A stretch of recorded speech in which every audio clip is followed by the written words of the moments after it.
la diaspora retourne chercher l'équilibre sentimental en Afrique. Bonne ou mauvaise idée? C'est la question qui m'a été posée par un internaute sur les réseaux sociaux.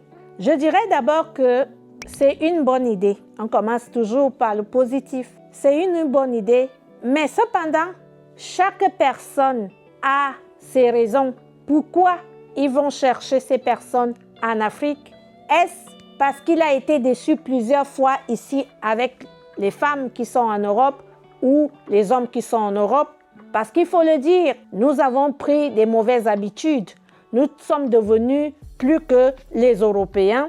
Nous avons perdu plusieurs valeurs aussi et peut-être nous sommes devenus plus modernes qu'on a été auparavant. Chacun a ses raisons.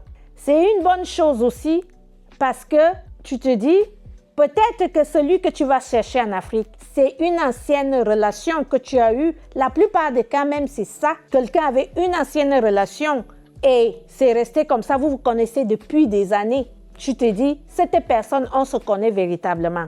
Je connais ses habitudes, je connais son histoire de vie, je connais ses valeurs, je connais sa force de frappe. En arrivant ici, elle peut s'en sortir. Ensemble, nous pouvons conjuguer nos efforts et bâtir un empire. Il y a aussi ça. C'est une bonne chose également parce que la culture est la même. Vous connaissez vos mœurs, quoique de part et d'autre, des choses changent. Comme on grandit, on change également.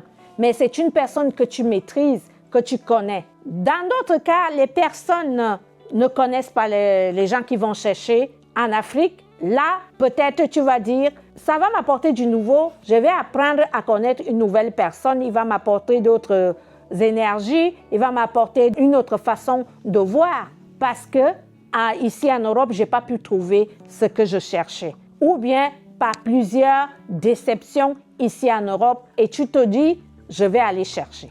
D'autre part, c'est une mauvaise idée parce que ici, la personne que tu vas chercher, le temps qui a été mis en place, peut-être ça fait 5 ans, 10 ans, vous n'êtes plus vus ou vous ne vous connaissez plus, vous ne vous fréquentez plus.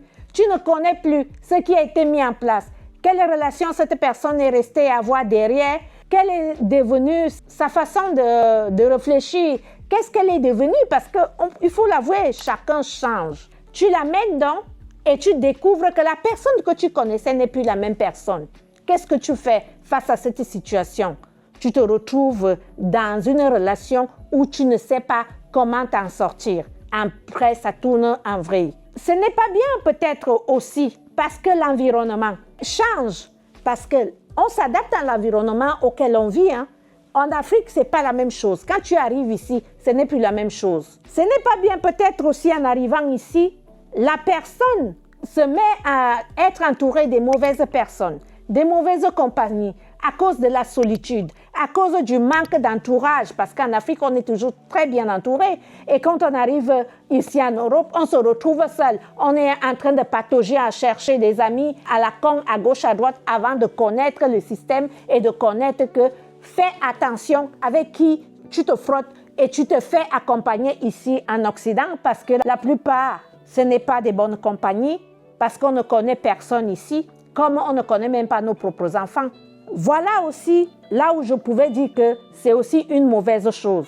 Donc, de part et d'autre, chacun se retrouvera dans cette situation. Ceux qui ont eu à faire cette expérience, moi, je connais l'histoire d'une personne qui m'est chère, qui m'a dit, « Lily, je suis célibataire aujourd'hui parce que lorsque j'arrivais en France, il y a de cela 22 ans, moi, je savais que me mettre avec un Caucasien, ce n'était pas ma tasse de thé. J'ai donc décidé que j'avais laissé un ami. On était très proches, ensemble, on était fusionnels, avec qui je dis merci à ce jour parce qu'on a eu un enfant et c'est le seul que j'ai eu dans ma vie, mais qui est venu me camerouniser. C'est la première fois que j'entendais cette expression. Note bien, camerouniser. Il est venu me camerouniser et arrivé ici, quand il m'a camerounisé, j'ai compris que là, j'avais fait une erreur et cette erreur, je ne devais plus la répéter. Cette erreur, c'était qu'il est venu, il sortait comme il voulait, il revenait comme il voulait, la façon du bled. Tu n'avais rien à dire parce que je suis une personne qui aime bien contrôler. C'est vrai que ce côté, je dois aussi modifier, mais je suis aussi une personne qui aime bien maîtriser. Et quand je l'amenais à dire, c'est comme ça en Europe, nous devons faire ainsi, ça allait dans tous les sens. À un moment donné, c'était que partout où nous avons des amis ensemble, il avait une copine. La copine ici, la copine à gauche, la copine à droite, c'était partout les copines. Le gars a mené le rythme du Cameroun ou incontrôlable. Plusieurs fois, je l'ai interpellé. La relation a duré 5 ans, jusqu'au jour où il a pris ses clics et ses claques, il s'en est allé.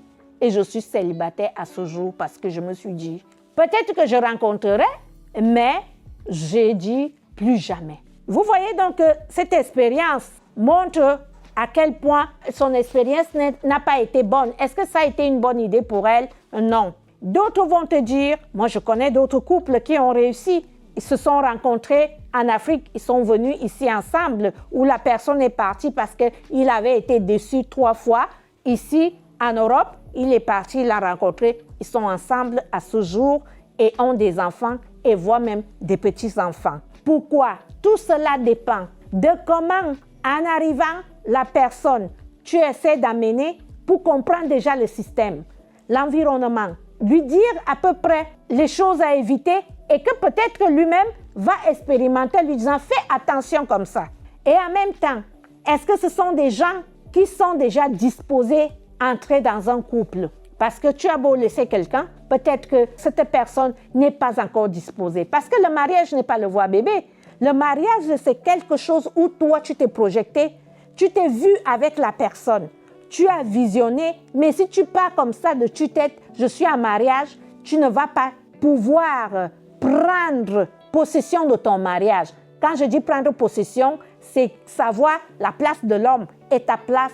Où est-ce que vous allez? Comment vous allez ensemble? Où est-ce que vous vous situez? Et quelle est ta vision? Quelle est ta vision de ton couple, de ton mariage, de toi? Qui es-tu? Il faut déjà se connaître. Connaître ses valeurs, ses principes, ses limites, ses qualités, ses croyances. Il y a des choses qu'on peut remédier. Le mariage, c'est des concessions. S'il n'y a pas de concessions dans le mariage, ça ne marche pas. C'est chacun va faire des concessions. Chacun va réajuster pour aimer l'autre et pour pouvoir être en phase avec l'autre. D'autres, ça passe crème Raoul. On n'a pas besoin de faire des efforts. Et d'autres, il faut quand même faire des efforts. Et à un moment donné, on trouve l'harmonie. Donc, pour répondre à ta question, je dirais tout simplement que c'est une bonne chose et c'est aussi une mauvaise chose. Tout dépend de la personne. Soyez sûr de vous que vous voulez déjà vivre en couple et que le changement que vous allez apporter à l'autre, vous êtes capable d'encaisser ce changement et de pouvoir voir cette personne changer. En bien, oui, mais lorsque cette personne changera en mal, qu'est-ce que je pourrais faire?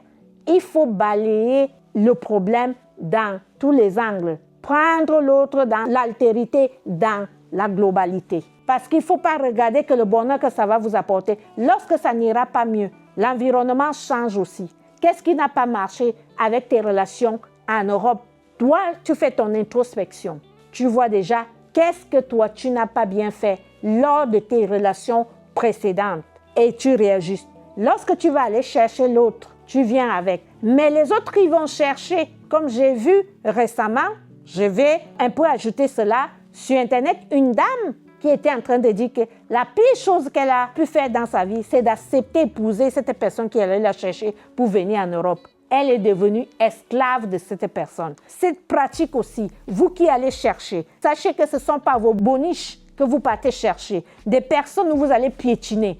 Considérez ces personnes aussi qui ont accepté. Les personnes dont vous amadouez les familles derrière parce que vous êtes en Europe, parce que je suis benguiste, parce que je peux apporter, parce que mes oraux seront convertis. Non, on parle d'être humain, on parle de fonder une famille, la véritable, fonder un couple, quoi. Vous qui partez aussi les chercher pour venir les camerouniser, comme j'ai appris avec la personne qui m'était proche, qui m'avait raconté ça, ce mot camerouniser, soyez aussi conscient que ce que vous faites là se retournera contre vous et ne venez pas plénicher en disant « je l'ai ramenée, elle est venue me camerouniser ». qu'est-ce que toi tu as fait? Si tu l'as traité comme ta boniche et si tu la traites comme moins que rien ou tu le traites comme moins que rien, sache que ça ne se fait pas. Et lorsque tu resteras célibataire, ne plus se poser la question « Ah, j'ai voulu aider, je suis allé chercher cette personne et ici, il est venu me larguer. » Donc, chacun se reconnaîtra dans son histoire et pourra faire son introspection et voir dans quelle mesure ce que j'ai fait d'aller chercher cette personne en Afrique, est-ce que c'était une bonne chose? Qu'est-ce que je dois réajuster? Est-ce qu'on doit s'asseoir et parler homme à homme en tant qu'être humain réfléchi et reposer les bases de notre relation? Est-ce vraiment tomber en ruine, quoi? Et ceux qui ont l'intention d'aller chercher, réfléchissez que les personnes viendront changer. Est-ce que je suis en capacité que lorsque cette personne va changer, comment est-ce que je vais me comporter pour l'amener à la raison ou bien face à des situations? Voilà, de part et d'autre, la personne qu'on ramène aussi, toi aussi tu dois te poser la question, je suis venu en mariage, c'est telle personne qui m'a amené. Qu'est-ce que j'attends de cette personne? Qu'est-ce que je peux apporter à cette personne en venant ici? Où est-ce qu'on veut aller? Est-ce que c'est avec cette personne? Parce que vous savez, ce n'est pas pour vous faire peur, mais le karma existe. Lorsque vous faites du mal à quelqu'un qui vous a fait du bien, vous allez payer. Tout se paye. Cash.